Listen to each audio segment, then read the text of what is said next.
এই মাহফিলকে তুমি আল্লাহ কিয়ামত পর্যন্ত কবুল করে নাও।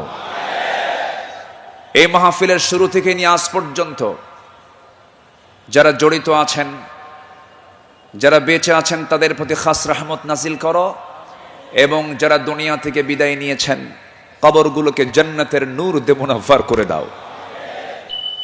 সম্মানিত ভাইয়েরা, আমি আলোচনার সূচনায় সর্বকালের সর্বযুগের সর্বশ্রেষ্ঠ গ্রন্থ complete and balanced code of life Al Quran আল মজিদের গুরুত্বপূর্ণ একটি সূরা সূরাতুত তাওবার একটি আয়াত আমি তেলাওয়াত করেছি। সূরা তাওবার 100 নম্বর আয়াত আমি তেলাওয়াত দিয়ে শুরু করেছি। আয়াতটিকে সামনে রেখে কিছু কথা আমি বলতে চাচ্ছি। আল্লাহ যেন আমার মুখ থেকে সেই কথাগুলি বের করে দেন যে কথাগুলো মুসলিম উম্মার জন্য এই মুহূর্তে দারুণ প্রয়োজন। সম্মানিত হাজিরিন, এই পৃথিবীতে শ্রেষ্ঠ মানুষ হচ্ছেন আম্বিয়ে কেরাম, এবং পৃথিবীর প্রথম মানুষও একজন নবী ছিলেন, আমাদের সবার পিতা সাইয়্যিদানা আদম আলাইহিস সালাতু ওয়াস সালাম। এবং এটার সিলসিলা শেষ হয়েছে খাতামুন নবিয়্যিন সরওয়ারে কায়নাত রাহমাতুল লিল আলামিন রাহমাতে আলম নবী মুকাররম জনাবে মুহাম্মদুর রাসূলুল্লাহ সাল্লাল্লাহু আলাইহি ওয়াসাল্লাম, তার সময় এসে নবুয়তের এই সিলসিলা শেষ হয়েছে। এরপরেই যাদের সম্মান মর্যাদা আল্লাহ পাক সবচাইতে বেশি দিয়েছেন তারা হচ্ছেন সাহাবায়ে কেরাম। আল্লাহ তাআলা তাদের সম্মান, তাদের মর্যাদা অনেক বেশি দিয়েছেন, এবং আল্লাহ নিজে তাদের শানে বলেছেন রাদিয়াল্লাহু আনহুম, আল্লাহ তাদের উপরে সন্তুষ্ট হয়েছেন। আল্লাহ নিজে যদি বলেন আমি তাদের উপরে সন্তুষ্ট হয়েছি, তাদের ঠিকানা কোথায় হবে? জান্নাত হবে, এটাই স্বাভাবিক। সেই সাহাবে কেরামদের জীবন থেকে কিছু কথা, আমার নবীর আদর্শে গড়া সাহাবীদের বিপ্লবী জীবন, মুমিনের অনুসরণীয় পথ, এই বিষয়ে আমি আজকে কিছু কথা বলতে চাচ্ছি। ওয়ামা তাওফীকি ইল্লা বিল্লাহ আলাইহি তাওয়াক্কালতু ওয়া ইলাইহি উনীব। আসুন সোজা আমরা আলোচনার দিকে চলে যাই। যেহেতু এক রাত আমি পেয়েছি, আল্লামা সাঈদ রাহিমাহুল্লাহ এমন একজন ব্যক্তি ছিলেন, একটানা একজন আলোচক 5 দিন একই প্ল্যাটফর্মে কথা বলেছেন, এমন রেকর্ড বাংলার জমিন আজ পর্যন্ত কেউ দেখাতে পারেন নাই। বলি আলহামদুলিল্লাহ, জোরে বলি আলহামদুলিল্লাহ। সম্মানিত হাজিরিন, আমরা যে কিতাব নিয়ে বসেছি, এই কিতাব আসমানি কিতাব। পৃথিবীর সকল কিতাব হলো দুনিয়ার, আর এই কিতাব হলো আসমানি, স্বতন্ত্র একটি কিতাব। আল্লাহ রাব্বুল আলামিন তার কালামে তার পরিচয় দিয়েই অনেক সূরার সামনে আগে এই কিতাবের সৌন্দর্য তুলে ধরেছেন, এই কিতাবের পরিচয় আগে তুলে ধরেছেন। যেমন কোরআন খোলার সঙ্গে সঙ্গেই আমরা পেয়ে যাই আমার রবের পরিচয় আলহামদুলিল্লাহি রাব্বিল আলামিন। এরপরে আমরা যখন সেকেন্ড সূরাতে আসি তখন পেয়ে যাই এই কিতাবের পরিচয় যালিকাল কিতাব লা রাইবা ফীহি। আবার আলে ইমরানে আসেন, এরকম পরিচয় পাওয়া যায়। সূরা ইয়াসিন, সূরা রহমান, সূরা ইউসুফ, অনেক সূরার শুরুতে আল্লাহ রাব্বুল আলামিন আগে এই কিতাবের সৌন্দর্য তুলে ধরেছেন। আল্লাহ রাব্বুল আলামিন বলেন আর রহমান আল্লামাল কুরআন খালাকাল ইনসানা আল্লামাহুল বায়ান আশ-শামসু ওয়াল কমারু বিহুসবানি ওয়ান নাজমু ওয়াশ-শাজারু ইয়াসজুদান। জোরে বলুন আল্লাহু আকবার। তিনি রহমান, যিনি বান্দাকে কোরআন শিক্ষা দিয়েছেন, আবার ইয়াসিনে চলে যান, ইয়াসিন ওয়াল কুরআনিল হাকীম ইন্নাকা লামিনাল মুরসালিন আলা সিরাতিম মুস্তাকিম। আল্লাহ রাব্বুল আলামিন এই কিতাবের পরিচয় অনেক সূরার শুরুতেই দিয়েছেন। আগে কিতাব সম্পর্কে বান্দা বুঝে নাও, সচরাচর অন্য কিতাবের মতো এই কিতাব এমনটা নয়। আল্লাহ রাব্বুল আলামিন এই বান্দার জন্য কিতাবটাকে কি করে দিয়েছেন? আল্লাহ রাব্বুল আলামিন বলেন, তিবিয়ানাল লিকুল্লি শাই, তোমার জীবনের জন্য যা কিছু প্রয়োজন সব আয়োজন আমি এর মধ্যে করে দিয়েছি, কোথাও যাওয়ার দরকার নাই। ফাআইনা তাযহাবুন ইন হুয়া ইল্লা যিকরুল লিল আলামিন লিমান শাআ মিনকুম আন ইয়াস্তাকিম ওয়া মা তাশাউনা ইল্লা আন ইয়াশা আল্লাহু রাব্বুল আলামিন। জোরে বলুন আল্লাহু আকবার। তুমি কোথায় যাও, কোন পথে দৌড়াচ্ছ, দুনিয়ার কোন তন্ত্র মন্ত্রের দিকে দৌড়াও, দুনিয়ার কোন আইনের দিকে দৌড়াও, এই পৃথিবীতে ৭০ থেকে ৮০টি মানব রচিত মতবাদ আছে। সমস্ত মতবাদকে তোমার ধিক্কার মারতে হবে, পচা বস্তাগুলোকে ফেলে দিয়া আল্লাহর আহ্বান হলো ইন হুয়া ইল্লা যিকির, এই জিকিরের দিকে চলে আসো। কোরআন তোমাকে সুপারিশ করে জান্নাতের দরজায় পৌঁছায়া দেবে। কোরআনের দল ছাড়াও এই দেশে আরো দল আছে না নাই? আসতে বলবেন না, আছে না নাই? ইসলামী দল ছাড়া আরো দল এই দেশে আছে না নাই? কিন্তু আল্লাহর কাছে মনোনীত দল একটাই, ইন্নাদ-দীনা ইনদাল্লাহিল ইসলাম। ইসলাম ছাড়া অন্য কিছু যে গ্রহণ করবে, সোজা কথা আল্লাহ পাক বলে দিচ্ছেন, ওয়ামান ইয়াবতাগি গায়রাল ইসলামি দীনান ফালান ইউকবালা মিনহু, যে ব্যক্তি জীবন বিধান হিসাবে, দল হিসাবে ইসলামকে বাদ দিয়ে অন্য কোনো দিনকে গ্রহণ করবে, তার কোনো কিছুই গ্রহণ করবেন না তিনি কে? এই কথা কে বলেছেন? অতএব দল করতেই হবে, সেই দল হতে হবে কার দল? আসতে বলবেন না, কার দল? আল্লাহ রাব্বুল আলামিন বলেন, ইন্নামা ওয়ালিয়্যুকুমুল্লাহু ওয়া রাসূলুহু ওয়াল্লাযীনা আমানুল্লাযীনা ইউকিমুনাস সালাতা ওয়া ইউতুনাস যাকাতা ওয়া হুম রাকিউন ومن يتول الله ورسوله والذين آمنوا فإن حزب الله هم الغالبون। যারা আল্লাহর দল করবে তারাই বিজয়ী হবে। ঘোষণাকার, ঘোষণাকার আল্লাহ। ছাড় দেন কিন্তু ছেড়ে দেন না, ঠিক কিনা? ছাড় দেন কিন্তু ছেড়ে দেন না। দেখেন না, যাওয়ার রাস্তা পাইল না, শেষে ভাঙ্গা হেলিকপ্টারে বিদায় নিল, ঠিক কিনা? যুগে যুগে যারাই আসমানি কিতাব নিয়ে ষড়যন্ত্র করেছে, যুগে যুগে যারাই জগতের শ্রেষ্ঠ সন্তান আলেমদেরকে নিয়ে ষড়যন্ত্র করেছে, তাদের অবস্থায় ফিরআউনদের মতো হয়েছে, হামানদের মতো হয়েছে, নমরুদদের মতো হয়েছে। সম্মানিত ভাইয়েরা, এই কোরআনকে আমরা মানব শুধু নামাজে না সমাজেও? এই কোরআনকে মানতে হবে এক জায়গায় না সব জায়গায়? সব জায়গায় মানব। জোরে বলি ইনশাআল্লাহ। এর মধ্যে কোনো তথ্য বাদ পড়েনি, সব তথ্য আল্লাহ পাকের মধ্যে দিয়েছেন। মিন শাইইন ওয়ালা আসগরা মিন যালিকা ওয়ালা আকবারা ইল্লা ফি কিতাবিম মুবিন।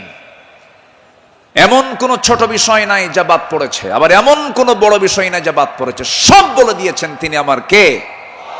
আল্লাহ পাক। আল্লাহ তাআলা একটা সূরা নাজিল করেছেন, সূরাতুন নাহল, মৌমাছি।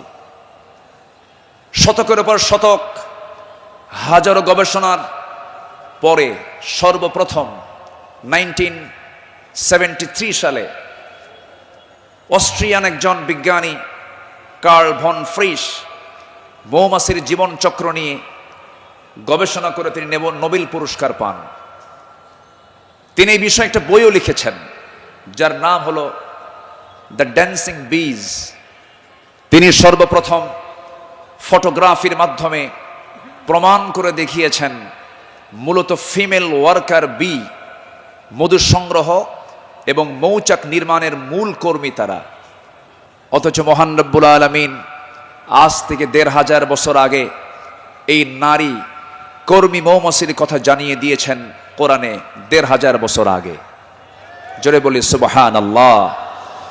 আল্লাহ রাব্বুল আলামিন বলেন, ওয়াআউহা রাব্বুকা ইলান নাহলি আন ইত্তাখিযি মিনাল জিবালি বুয়ুতা ওয়া মিনাশ শাজারি ওয়া মিম্মা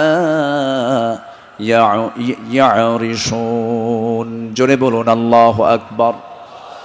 আমার বন্ধুগণ, নাম্বার 2 হলো আল্লাহ রাব্বুল আলামিন এই মৌমাছি যে তথ্যগুলো দিয়েছেন সেই তথ্যের হালে এসে তারা বলতেছে, কিন্তু ১৫০০ বছর আগে আল্লাহ রাব্বুল আলামিন তা জানিয়ে দিয়েছেন। আল্লাহ রানী মৌমাছিকে, স্ত্রী মৌমাছিকে ওহী দিয়ে জানাচ্ছেন, তুমি পাহাড়ে, গাছে এবং তারা যে গৃহ নির্মাণ করে তাতে নিবাস তোমরা বানায় নাও। জোরে বলি সুবহানাল্লাহ। নাম্বার 2, তিনি প্রমাণ করেছেন যখন একটি কর্মী মৌমাছি নতুন ফুলের বাগান বা উদ্যান খুঁজে পায় তখন সে অন্য মৌমাছিদের সঠিক পথের দিক নির্দেশনা দেয়। কার্ল ভন ফ্রিচ এই নাচের নামটা দেন হচ্ছে ওয়াগল ড্যান্স, যা পৃথিবী জুড়ে সাড়া ফেলে। অথচ এই তথ্য কোরআনের কাছে অনেক পুরাতন। মহান আল্লাহ তাআলা ১৫০০ বছর আগে এটাও জানিয়ে দিয়েছেন। জোরে বলি সুবহানাল্লাহ। আল্লাহ রাব্বুল আলামিন বলেন, সুম্মা কুলি মিন কুল্লিস সামারাতি ফাসলুকি সুবুলা রাব্বিকা যুলুলা। জোরে বলুন আল্লাহু আকবার। তুমি প্রত্যেক ফল থেকে আহার করো এবং তুমি আমার রবের সহজ পথে চলো। আল্লাহু আকবার। বিজ্ঞান হালে বলছে, কোরআন ১৫০০ বছর আগে বলছে। তাহলে এখন বলুন, কোরআন বিজ্ঞান থেকে নিয়েছে না বিজ্ঞান কোরআন থেকে ধার করেছে? বিজ্ঞান কোরআন থেকে ধার করেছে। এখানে শেষ নয়। নাম্বার 3, বর্তমান সময়ে বিজ্ঞানীরা নিখুঁত গবেষণার মাধ্যমে প্রমাণ করেছেন আসলে মধু বের হয় মৌমাছির পেট থেকে। মৌমাছির পেট থেকে। এই আশ্চর্য তথ্যটিও মহান রব্বুল আলামিন ১৫০০ বছর আগেই জানিয়ে দিয়েছেন। সুবহানাল্লাহ। আল্লাহ রাব্বুল আলামিন বলেন, ইয়াখরুজু মিন বুতুনিহা শারাবুম মুখতালিফুন আলওয়ানুহু ফীহি শিফাউল লিন্নাস ইন্না ফী যালিকা লাআয়াতাল লিকাওমিন ইয়াতাফাক্কারুন। জোরে বলুন আল্লাহু আকবার। তার পেট থেকে এমন পানীয় বের হয় যা রং ভিন্ন ভিন্ন, যাতে রয়েছে মানুষের জন্য রোগ নিরাময়। নিশ্চয় এতে নিদর্শন রয়েছে সেই কওমের জন্য যারা চিন্তা করে। জোরে বলে সুবহানাল্লাহ। আল্লাহ তাআলার কি একটা ফার্মাসিউটিক্যাল কোম্পানি, কি বিশাল বড় একটা ফ্যাক্টরি আল্লাহ পাক মৌমাছিকে এই দায়িত্ব দিয়ে দিয়েছেন। 1 পাউন্ড মধু বানাতে 550 মৌমাছিকে প্রায় 20 লাখ ফুলে ভ্রমণ করতে হয়। সুবহানাল্লাহ বলবেন না? সেখানে একটা কর্মী মৌমাছিকে 80,000 কিলোমিটার পথ অতিক্রম করতে হয়। অন্য একটি গবেষণায় এসেছে 14.5 লাখ কিলোমিটার পথ অতিক্রম করতে হয়, যা দিয়ে পুরো পৃথিবীটাকে 3 বার প্রদক্ষিণ করা সম্ভব। শুধু 1 পাউন্ড মধু তৈরিতে মৌমাছির এত কষ্ট করতে হয়? আল্লাহু আকবার বলেন। মহান আল্লাহ তাআলা এই মৌমাছির মধ্যে সঠিক পরিমিত তাপমাত্রা বোঝার মতো আশ্চর্য একটা ক্ষমতা দিয়েছেন। মৌচাকের সঠিক তাপমাত্রা 35 ডিগ্রি সেলসিয়াস থাকা প্রয়োজন। যদি কখনো তাপমাত্রা এর কম 30 ডিগ্রিতে নেমে আসে, তখন মৌমাছিগুলো সবাই একত্রিত হয়ে তাদের ডানাগুলো ঝাঁপিয়ে তাপমাত্রা বৃদ্ধি করে। জোরে বলে সুবহানাল্লাহ। আবার যদি কখনো তাপমাত্রা যদি বেড়ে যদি 40 ডিগ্রি হয়ে যায়, তখন আবার তারা উল্টো দিকে ডানা ঝাপটিয়ে মৌচাকে তাপমাত্রা ঠান্ডা করে। তখন আবারও 35 ডিগ্রি তাপমাত্রায় নিচে স্বাভাবিক হয়ে যায়, নিচে নেমে আসে। এগুলো কার কুদরত? আসতে বলবেন না, কার কুদরত? আল্লাহর কুদরত। সম্মানিত ভাইয়েরা, আল্লাহ রাব্বুল আলামিন এই কিতাবের ভিতরে হাদিদ নামে, লোহা নামে একটা সূরা নাজিল করেছেন। সূরার নাম কি? হাদিদ, লোহা। লোহা ছাড়া কিছুই হয় না। এই লোহা নিয়ে বিজ্ঞান গবেষণা করে বলছে, আধুনিক বিজ্ঞান বলতেছে লোহার সৃষ্টি পৃথিবীতে নয়, বরং লোহা এসেছে বহির জগৎ থেকে, আকাশ থেকে। কারণ পৃথিবীর পরিবেশে লোহা উৎপাদনের জন্য অনুপযোগী। কেননা সূর্যের যে তাপমাত্রা লোহা উৎপাদনের জন্য যথেষ্ট নয়। সূর্যের কেন্দ্রের তাপমাত্রা হলো 15 মিলিয়ন ডিগ্রি সেলসিয়াস, আর সূর্যের পৃষ্ঠে অর্থাৎ ফটোস্ফিয়ারের তাপমাত্রা হচ্ছে 5.5 থেকে 6,000 ডিগ্রি সেলসিয়াস। অথচ লোহা উৎপাদনের জন্য আনুমানিক 5 বিলিয়ন ডিগ্রি সেলসিয়াস প্রয়োজন। বিজ্ঞানীদের ধারণা, কোন সুপারনোভা বিস্ফোরণ থেকেই এই লোহার আগমন ঘটে থাকতে পারে। অথচ মহান রব্বুল আলামিন 1500 বছর আগেই সূরা হাদিদে জানিয়ে দিয়েছেন আল্লাহ পাক লোহা নাজিল করেছেন। সুবহানাল্লাহ বলবেন না? আল্লাহ রাব্বুল আলামিন বলেন, وَأَنزَلْنَا الْحَدِيدَ فِيهِ بَأْسٌ شَدِيدٌ وَمَنَافِعُ لِلنَّاسِ। সূরাতুল হাদিদ আয়াত নাম্বার 25। মহান রব্বুল আলামিন বলেন, আমি লোহা নাজিল করেছি যাতে রয়েছে প্রচন্ড শক্তি, মানুষের জন্য বহুবিধ উপকার। জোরে বলি সুবহানাল্লাহ। তাহলে বিজ্ঞান এগুলো প্রমাণ করেছে না কোরআন থেকে ধার করেছে? কোরআন থেকে ধার করেছে। বিজ্ঞান দিয়ে কোরআন যাচাই হবে না, কোরআন দিয়ে বিজ্ঞান যাচাই হবে। কোন আইন দিয়ে কোরআনকে ব্যর্থ করার চেষ্টা করলে সে ব্যর্থ হবে। কোরআন দিয়ে পৃথিবীর সকল আইনকে ব্যর্থ করতে হবে। যারা বলেন কোরআন আর রাজনীতি ভিন্ন বিষয়, তাদের নতুন করে ঈমান আনতে হবে। কোরআন হচ্ছে আইন এবং প্রশাসনের চলন্ত বিশ্বকোষ। এটা দিয়েই নামাজ যেমন চলতে পারে, সমাজও চলতে পারে। কোরআন দিয়ে ক্যান্টনমেন্ট চলবে, কোরআন দিয়ে প্রশাসন চলবে। কোরআন দিয়ে চলতে পারে না এমন কোন প্ল্যাটফর্ম নেই, কোরআন দিয়ে সব চলবে, এটাই স্বাভাবিক। এই বিশ্বাস যার আছে তার ঈমান আছে, এই বিশ্বাস যার নাই তার ঈমান নাই, নাই, নাই।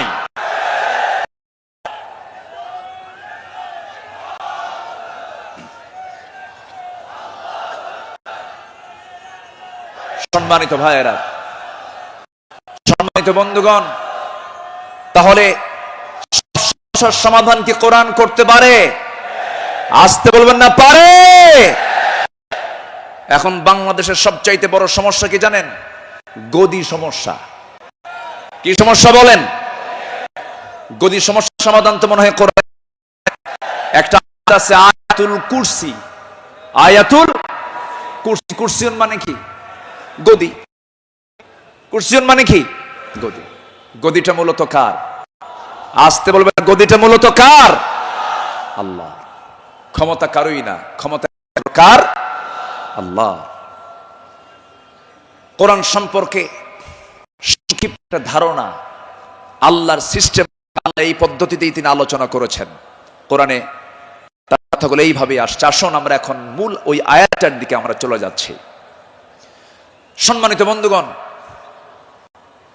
আমার নবীর আদর্শে গড়া সাহাবীদের বিপ্লবী জীবন, মুমিনের অনুসরণীয় পথ।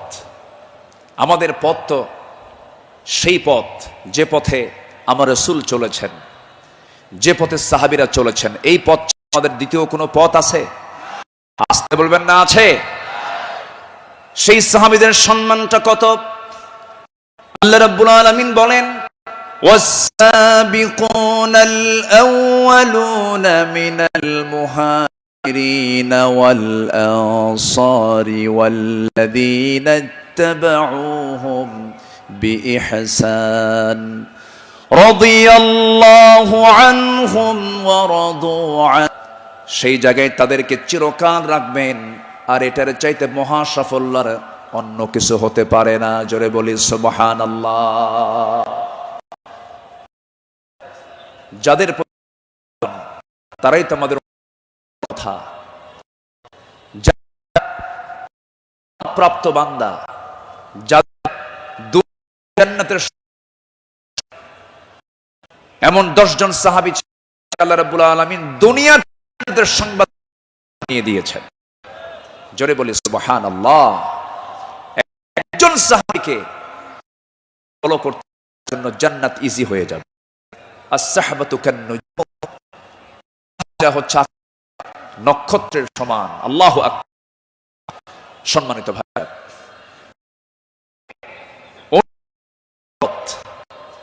আমি 10 চাই আল্লাহ এবং রাসূলের প্রতি অটুট আনুগত্য, আল্লাহ এবং রাসূলের প্রতি বিনম্র অটুট আনুগত্য। এটা ছিল সাহাবীর জীবনের সবচেয়ে বড় আমল। বলি আলহামদুলিল্লাহ। সম্মানিত ভাইয়েরা, আল্লাহ রাব্বুল আলামিন সুন্দর বলছেন।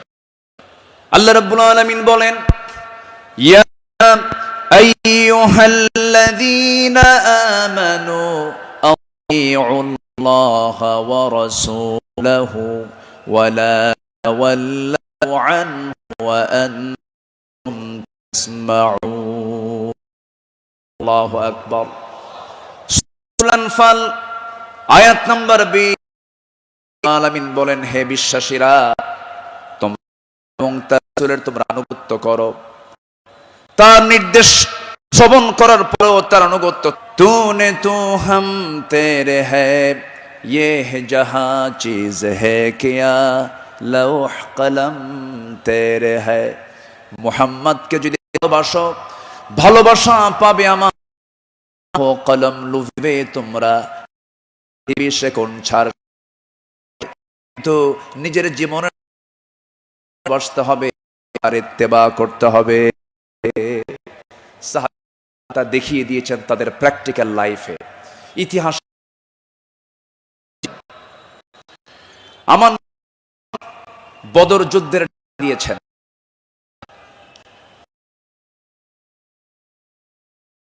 ভাঙ্গার আছো ডাকে সাড়া দিয়ে বদর প্রান্তরে পৌঁছবে। সাহাবী ছিলেন, তাদের বয়স একদম কম ছিল, মুআজ এবং মুআজ। এই দুইজন ছোট্ট সাহাবী, 11 এবং 13 বছর বয়স। এই দুইজন সাহাবী নবী ময়দানে গিয়া কাতারে দাঁড়ায় গেছে। সাহাবীকে ডাক দিয়ে বলছে, ও আবু জেহেল কোথায়? দিয়ে কি করবা? সঙ্গীর সঙ্গী দুইজন দারাজ গলায় দারাজ আছে। আমরা শুনেছি আবু আঘাত দিয়েছে, এক আঘাতে তার ডান হাতটা চামড়ার সঙ্গে ঝুলতে লাগলো, ঝনঝন করে তরবারি পড়ে গেছে। যুদ্ধ করবেন কেমনে? তার ডান হাতটা ঝুলতেছে চামড়ার সাথে। দৌড় মেরে চলে গেছেন, বাম হাতে তরবারি তুলে নিয়েছেন। যুদ্ধ থামালেন না। যুদ্ধ চালাতে গিয়ে দেখা গেল ডান হাতটা চামড়ার সঙ্গে ঝুলে আছে। ঝুলন্ত হাতটা এসে বাম হাতে বারবার ধাক্কা খাচ্ছে, ডিস্টার্ব হচ্ছে মনে করে। ঝুলন্ত ডান হাতটা বাম্পার নিচে রেখে এত জোরে টান মারলেন, এক টানে হাতটা ছিটকে পড়ে গেল। বাম হাতে যুদ্ধ চালাতে লাগলেন। বাম হাত পিছন দিক থেকে আঘাত করে তার কেটে ফেলে দিল। ঝনঝন করে তরবারি পড়ে গেছে, আর যুদ্ধ করতে পারছেন না। যুদ্ধ করবেন কেমনে, দুই হাতিতে চলে গেছে।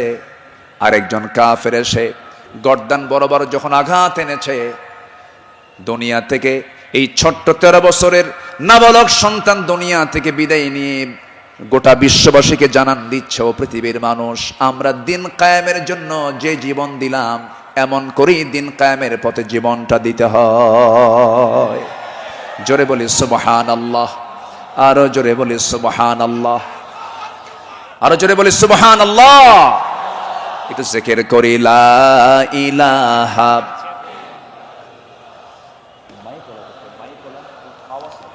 আরো জোরে লা ইলাহা। স্পিকার আওয়াজটা নাই, খুব আওয়াজ কম হচ্ছে, বলেন যে কানে আওয়াজ দিতে হবে।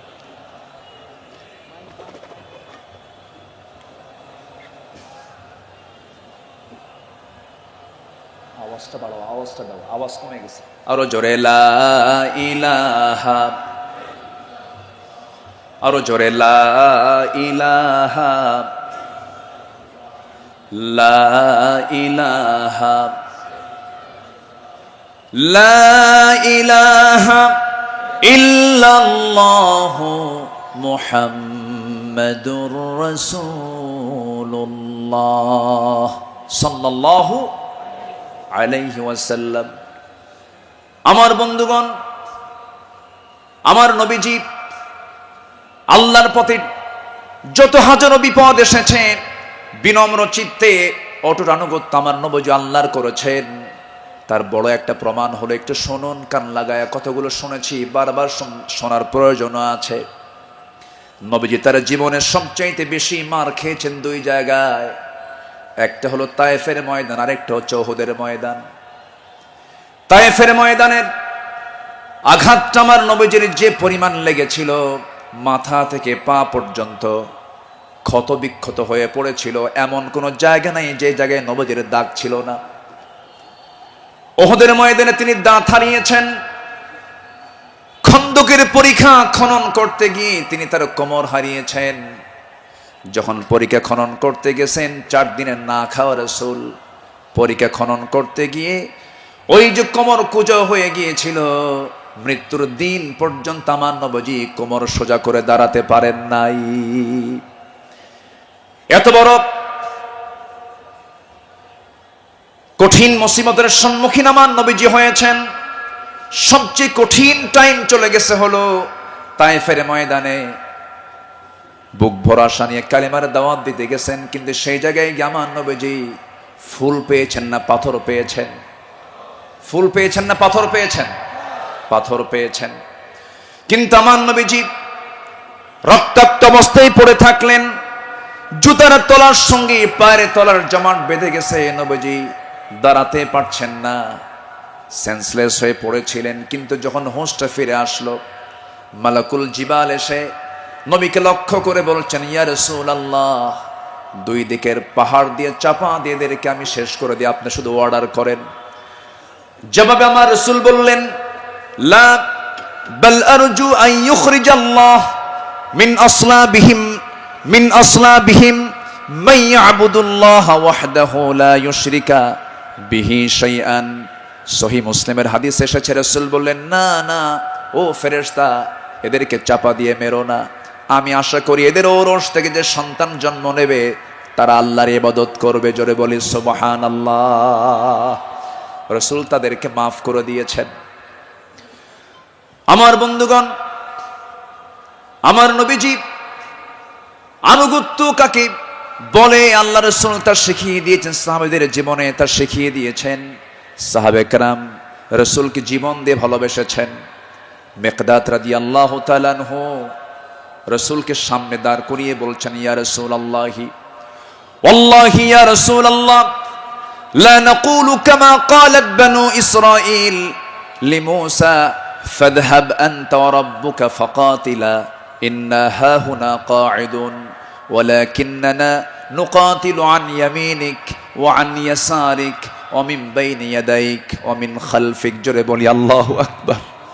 হে রাসূল আমাদের কেমন পাবেন না, যেমন করে মুসার উম্মত মুসাকে বলেছেন এমন করে আমরা তা বলবো না, আপনাকে বলবো। আমরা আপনার ডান থেকে বাম থেকে সামনে থেকে পিছন থেকে যখন ডাক দিবেন বাতিল শক্তির মোকাবেলায় ঝাঁপ দিয়ে পড়ব। জোরে বলি আল্লাহু আকবার। আমার নবীর চেহারায় আনন্দের ঝলকানি প্রকাশ পেল। সাহাবীরা আমার নবীর চতুর্পার্শ্বে সবসময় ছায়া দিয়ে রেখেছেন। জীবনের চাইতে তারা রাসূলকে বেশি ভালোবেসেছেন। আনুগত্য কাকে বলে? এই পৃথিবীতে প্রধান কাতারে যারা ছিলেন তারা হচ্ছেন সাহাবায়ে কেরাম। সাদ ইবনে মুআজ রাদিয়াল্লাহু তাআলা আনহু বদর যুদ্ধের দিন মৃত্যুর ভয় না করে নবীর আনুগত্যে দাঁড়িয়ে দীপ্ত কণ্ঠে বলেছিলেন, ফাওয়াল্লাযী বাআসাকা বিল হক লাউ ইসতা'রাদতু বিনা হাযাল বাহরা ফাকুদতাহু লাখুদনাহু মা'আক। সেই সত্যের কসম যিনি আপনাকে সত্য সহ প্রেরণ করেছেন, যদি আপনি আমাদেরকে আজকে সমুদ্রের দিকে অগ্রসর হতে বলেন তাতেও প্রবেশ করেন, আমরা সাথে সাথে আপনার অনুসরণ করে আমরাও সমুদ্র বক্ষে ঝাঁপ দেব, কোনো পরোয়া করব না। জোরে বলি আল্লাহু আকবার। আমার বন্ধুগণ, নাম্বার 2 আমরা চলে আসি দান এবং দানশীলতায় রাসূলের আদর্শ এবং সাহাবীদের অনুসরণ। আমার নবীজির দান, তার যে দানশীলতার ব্যাপারে হাদিস এসেছে, তিনি প্রবাহিত বাতাসের মতো দান করতেন। কানা রাসূলুল্লাহ সাল্লাল্লাহু আলাইহি সাল্লাম আজওয়াদান নাস, ফালা রাসূলুল্লাহ সাল্লাল্লাহু আলাইহি সাল্লাম আজওয়াদু বিল খাইর মিনার রিহিল মুরসালা। আমার নবীজি প্রবাহিত বাতাসের মতো তিনি দান করতেন। যখন শুরু করতেন দান থামতো না, অবারিত দান করতেন। জোরে বলি সুবহানাল্লাহ। সাইয়েদনা ওমর ফারুক রাদিয়াল্লাহু তাআলা আনহু তিনি বলেন, তাবুকের প্রান্তরে বুক ভরা আশা নিয়া নবীর সামনে দাঁড়ালাম এবং মনে মনে ভাবলাম সারা জীবন আমার বন্ধু আবু বকরের সঙ্গে কোনো ইবাদতের কম্পিটিশনে পারি নাই, আজকে আমি আবু বকরকে হারায়া ফেলবো। তিনি করলেন কি, সমস্ত সম্পত্তির অর্ধেক তিনি তাবুক অভিযানে তিনি দান করলেন। আব্দুর রহমান ইবনে আওফ রাদিয়াল্লাহু তাআলা আনহু 3 বস্তা সোনা দান করেছেন। সবার দান যখন শেষ হয়ে গেছে, আমার নবী অপেক্ষার প্রহর গুনছেন তার সারা জীবনের বন্ধু, 3 দিনের ছোট বড় হিজরতের রাতের সাথী সাইয়েদনা আবু বকর সিদ্দিক রাদিয়াল্লাহু আনহু তিনি কখন তাবুকের জন্য তিনি কি নিয়ে আসবেন, তার দানের পরিমাণ কি, তিনি অপেক্ষার প্রহর গুনছেন। নবীর সামনে যখন এসে দাঁড়ালেন, রাসূল লক্ষ্য করে বলছেন, ইয়া আবা বকর মা আবকাইতা লিহালিক, হে আমার আবু বকর তোমার পরিবার পরিজনের জন্য তুমি কি রেখে এসেছো? তিনি জবাব দিতে নিয়ে বলছেন, ক্বালা বাকাইতু লাহুমুল্লাহ ওয়া রাসূলা, আমি আমার পরিবারের জন্য রেখে এসেছি শুধু আল্লাহ এবং আল্লাহ রাসূলকে, বাকি সব তাবুকের প্রান্তরের জন্য আমি দান করেছি। জোরে বলি সুবহানাল্লাহ। আমার নবীজি তার শানে বলেছেন, ওমা নাফানি মালু হাদিন কাত মা নাফানি মালু আবি বকর, আমার আবু বকরের আমার যেমন উপকার হয়েছে এমন উপকার আমার অন্য কারো দিয়ে হয় নাই। প্রতিটি মানুষের ইহসান পরিশোধ করতে পেরেছি, যে পরিশোধ করতে পেরেছি, কিন্তু আমার আবু বকরের ইহসান সমূহ এমন যে তার প্রতিদান কেবল আল্লাহ ছাড়া কেউ প্রতিদান দিতে পারবে না। জোরে বলি সুবহানাল্লাহ। আমার ভাইয়েরা, আল্লাহ রাব্বুল আলামিন সন্তুষ্টির জন্য বান্দাকে জানিয়ে দিচ্ছেন, বান্দা তোর দানটা হবে শুধুমাত্র আমার জন্য, দানের পুরস্কার হলো জান্নাত। সাহাবে কেরাম তা শিখিয়ে দিয়েছেন। আল্লাহ রাব্বুল আলামিন বলেন, মাসালুল লাযীনা ইউনফিকুনা আমওয়ালাহুম ফি সাবিলিল্লাহি কামাসালি হাববাতিন أنبتت 7 سنابل في كل سنبلة 100 حبة والله يضاعف لمن يشاء والله واسع عليم। জোরে বলুন আল্লাহু আকবার। যারা আল্লাহর পথে তাদের সম্পদ ব্যয় করে, তাদের উপমা হলো একটা বীজের মতো যা উৎপন্ন করলো 7টা শীষ, প্রতিটি শীষে রয়েছে 100 দানা। তারা আর আল্লাহ যাকে চান তার জন্য এমন করেই বাড়িয়ে দেন। আল্লাহ হচ্ছেন সবচাইতে প্রাচুর্যময় এবং সর্ব বিষয়ে জ্ঞানী। জোরে বলি সুবহানাল্লাহ। নাম্বার 3 হলো আদল এবং ইহসানের মূর্ত প্রতীক ছিলেন রাসূল এবং সাহাবে কেরাম। আদল কাকে বলে, ইনসাফ কাকে বলে, ইহসান কাকে বলে, যদি আমরা মডেল হিসেবে গ্রহণ করব আমার নবী এবং সাহাবে কেরামকে। আল্লাহ রাব্বুল আলামিন এই শানে বলেছেন, ইন্নাল্লাহা ইয়া'মুরু বিল আদলি ওয়াল ইহসানি ওয়া ইতা'i যিল কুরবা ওয়া ইয়ানহা আনিল ফাহশাই ওয়াল মুনকারি ওয়াল বাগি ইয়া'iদুকুম লা'আল্লাকুম তাযাক্কারুন। জোরে বলুন আল্লাহু আকবার। আমার বন্ধুগণ, আদালত কাকে বলে? সাইয়েদনা ওমর ফারুক রাদিয়াল্লাহু তাআলা আনহু অর্ধ দুনিয়ার শাসনকর্তা। তিনি একদিন ঘোড়া কিনতে গেছেন বাজারে। কি কিনতে গেছেন? ঘোড়া কিনতে গেছেন। আজকের বাজারে যেমন হোন্ডা কিনতে যায়, গাড়ি কিনতে যায়, আগের যুগে মানুষ কিনতে যেত কি? ঘোড়া। সাইয়েদনা ওমর ফারুকের প্রয়োজন, ঘোড়া কিনতে গেছেন। ঘোড়াওয়ালার সঙ্গে কথা বললেন, দামাদামি করে নিলেন, ঘোড়া একটা কিনলেন, দামটা দিয়ে দিলেন, কেনা বেচা হয়ে গেছে, চুক্তি সম্পন্ন হয়ে গেছে। ঘোড়া কিনে নিয়ে বাড়িতে চলে আসবেন। কয়েক মাইল ঘোড়ার পিঠে তিনি চড়েছেন। কয়েক মাইল আসতে না আসতেই তার ঘোড়ার 4টা পা অকেজো হয়ে গেছে। 4 পা যখন অকেজো হয়ে গেছে, সাইয়েদনা ওমর ফারুক একটু ক্ষেপে গেলেন, রেগে গেলেন। রেগে গিয়ে সোজা চলে গেছেন সেই ঘোড়াওয়ালার কাছে, গিয়ে বলছেন, ঘোড়াওয়ালা, তুমি আমাকে এমন ঘোড়া দিলে কেন? যে ঘোড়াটা আমি 4-5 মাইল যেতে না যদি 4টা পাই তার অকেজো হয়ে গেছে, অসুস্থ ঘোড়া দিয়েছ, আমি এই ঘোড়া নেব না। সঙ্গে সঙ্গে ঘোড়াওয়ালা বলছেন, আমিরুল মুমিনিন, আমি আপনাকে যে ঘোড়াটা দিয়েছি সুস্থ ঘোড়া দিয়েছি। আপনি যখন আমার কাছ থেকে ঘোড়াটা কিনতে এসেছিলেন সেই সময় ঘোড়াটা সুস্থ ছিল। আপনার মালিকানা যাওয়ার পরে ঘোড়াটা অসুস্থ হয়ে পড়েছে। সাইয়েদনা ওমর ফারুক একটু খেপে গিয়ে বলছেন, অসুস্থ ঘোড়া আমি নেব না, ঘোড়া ফেরত নাও, টাকাটা আমাকে দিয়ে দাও। এবার ঘোড়াওয়ালা বলছে, আমিরুল মুমিনিন, আমি যত বলবো, আপনি যত বলবেন, কোনো ফায়সালা আসবে না। ঠিক আছে, আমার কথা এবং আপনার কথা দুটা নিয়ে আমরা চলুন, আমরা আদালতে যাই। কোথায় যাই? আদালতে চলে যাই। ইন্নাল্লাহা ইয়া'মুরু বিল আদল, আদালতের সম্মুখীন হয়ে যাই। সাইয়েদনা ওমর ফারুক রাদিয়াল্লাহু তাআলা আনহু তখন অর্ধ দুনিয়ার শাসনকর্তা।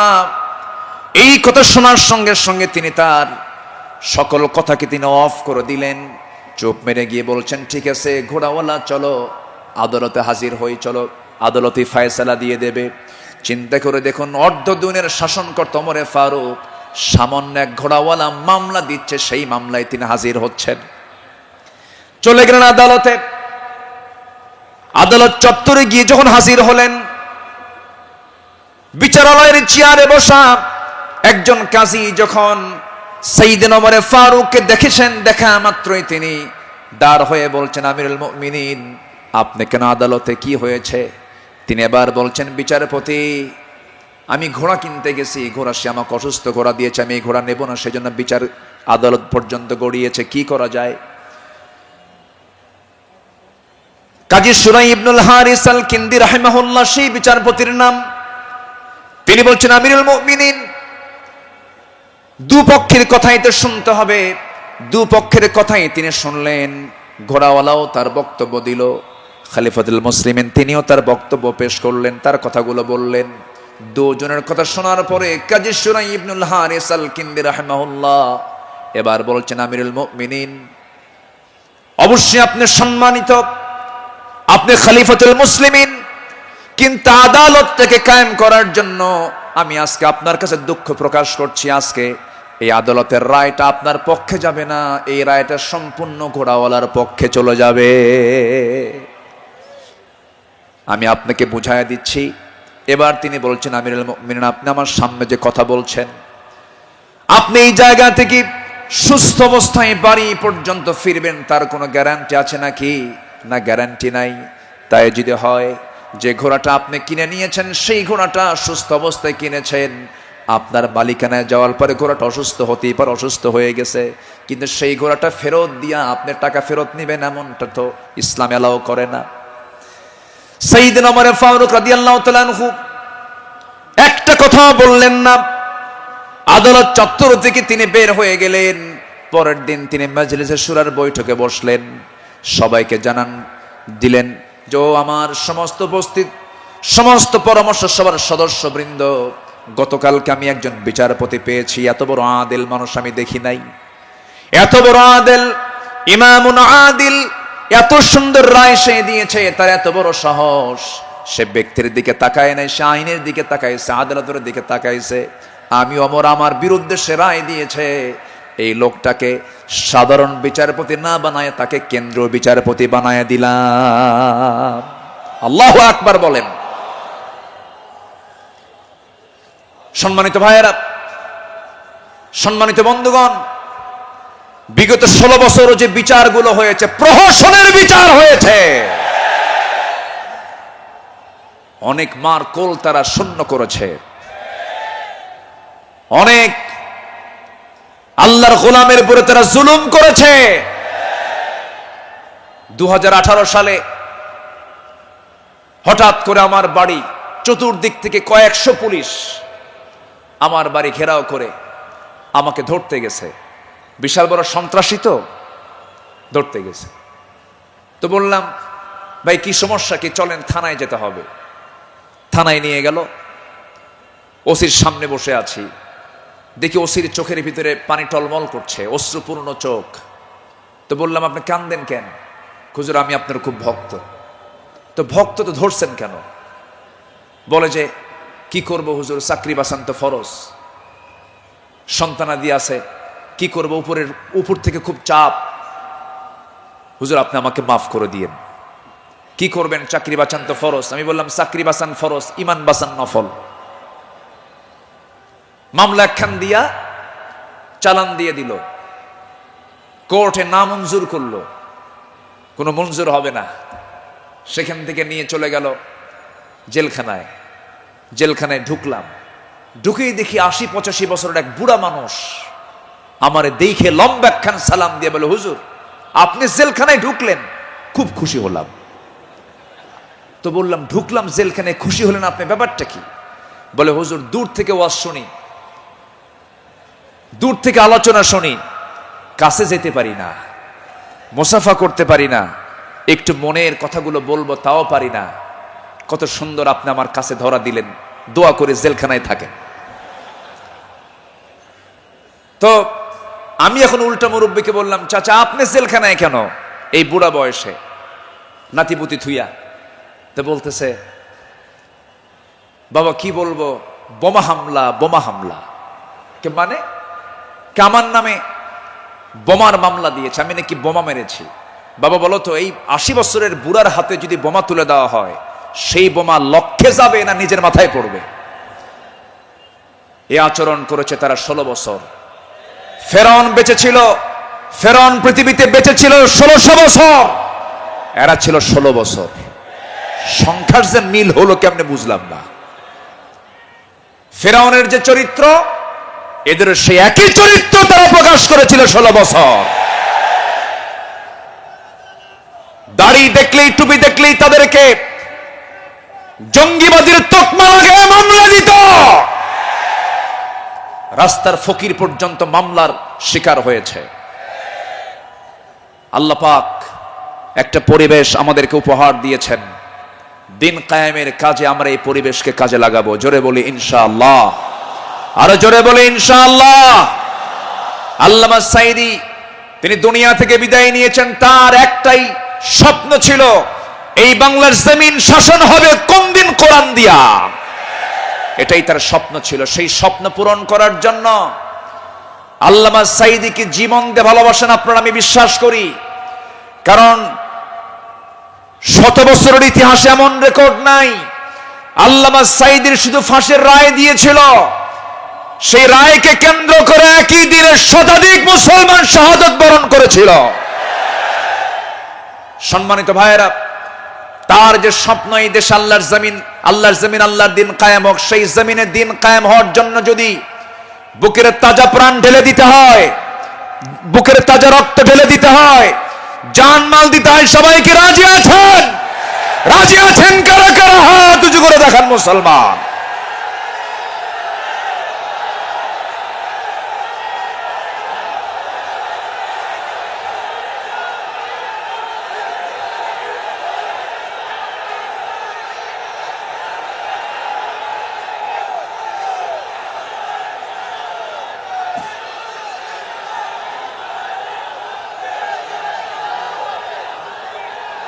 আল্লাহ কবুল করুন, জোরে বলে আমিন, আরো জোরে আমিন।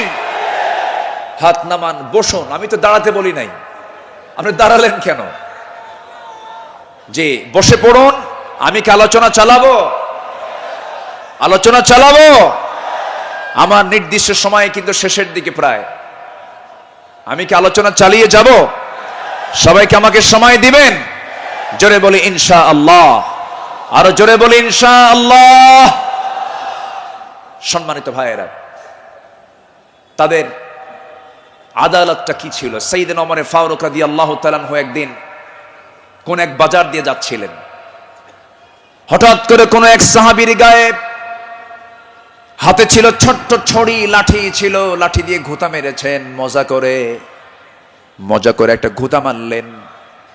সেই সাহাবীও কিছু মনে করেন নাই। মাস 6 পরে সাইয়েদনা ওমর ফারুক রাদিয়াল্লাহু তাআলা আনহু তার সঙ্গে দেখা করে বললেন, বন্ধু চলো আমার বাড়িতে যাই। বাড়িতে নিয়ে গেলেন, হাতটা ধরে ক্ষমা চেয়ে বললেন, শোনো আমার ভাইজান, অমুক দিন তোমার শরীরে একটু মজা করে একটু তরবারি কি বলে হাতের ছড়ি দিয়ে লাঠি দিয়ে একটু আঘাত করেছিলাম, কষ্ট পেলে আমাকে মাফ করে দিও। এই যে তোমার হাতে 600 দিরহাম